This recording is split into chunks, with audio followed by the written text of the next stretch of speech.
হিংসা করলে কি ক্ষতি হয়? হিংসার ভয়াবহতা সম্পর্কে আল্লাহ রাসূল কি হাদিস বলেছে বলেন তো?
এই হাদিসটি মূলত সুনানে আবি দাউদের 4903 নাম্বার হাদিস। হাদিসের রাবি হচ্ছে হযরত আবু হুরায়রা রাদিয়াল্লাহু তাআলা আনহু।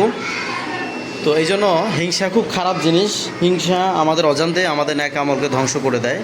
যেরকম জ্বলন্ত আগুনের মধ্যে যদি শুকনা লাকড়ি দেওয়া হয়, কাঠ দেওয়া হয়, জ্বলন্ত আগুন যেরকম আপনার শুকনা লাকড়িকে কাঠকে পুড়ে ছাই করে দেয়, ঠিক হিংসা আমাদের ন্যাক আমলকে এইভাবে ধ্বংস করে দেয়, পুড়ে ছাই করে দেয়।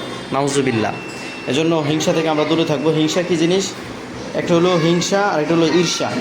হিংসা শব্দের অর্থ আরবিতে হাসাদ বলা হয়। হিংসা হচ্ছে যে অন্যের কোনো উন্নতি দেখলে আমার খারাপ লাগে, আমি তার উন্নতিকে পছন্দ করতে পারি না বা তার ধ্বংস কামনা করি। কিন্তু ঈর্ষা জায়েজ। সেটা হচ্ছে ঈর্ষা হচ্ছে এরকম যে আল্লাহ তাআলা তাকে দিয়েছে আমাকেও দান করুক, এইটা হচ্ছে ঈর্ষা। যে তাকে দিয়েছে আলহামদুলিল্লাহ ভালো, আল্লাহ আমাকে দেখ, আমিও চাই। কিন্তু হিংসা হচ্ছে তারটা ধ্বংস হয়ে যাক। এটা মানুষ অজান্তেই এরকম হিংসা করে। কারো ভালো হতে পারে, কারো ভালো সন্তান বা কারো সন্তান ভালো রেজাল্ট করেছে, ভালো পড়াশোনা করছে, এটা কারো সহ্য হয় না। অথবা কারো উন্নতি হচ্ছে, তার অর্থ সম্পদ বৃদ্ধি পাচ্ছে, এটা সহ্য হয় না। অথবা কারো ধরেন সমাজে সুনাম সুখ্যাতি হচ্ছে, এটা কারো সহ্য হয় না। এরকম সর্বক্ষেত্রে, ব্যক্তিগত জীবনে, পারিবারিক জীবনে, সামাজিক জীবনে, রাষ্ট্রীয় জীবনে আমরা অনেকেই হিংসা পোষণ করে থাকি। হিংসা লালন করা এটা জঘন্যতম অপরাধ, জঘন্যতম গুনাহ। আল্লাহ আমাদেরকে এরকম গর্হিত কাজ থেকে বেঁচে থাকা তৌফিক দান করুক। সকলে বলেন আমিন। আমরা নিজে হিংসা পরিহার করব এবং সকলকে এই হাদিসটা বেশি বেশি প্রচার করব, যাতে করে সবাই হিংসা থেকে বেঁচে থাকে। ঠিক আছে না?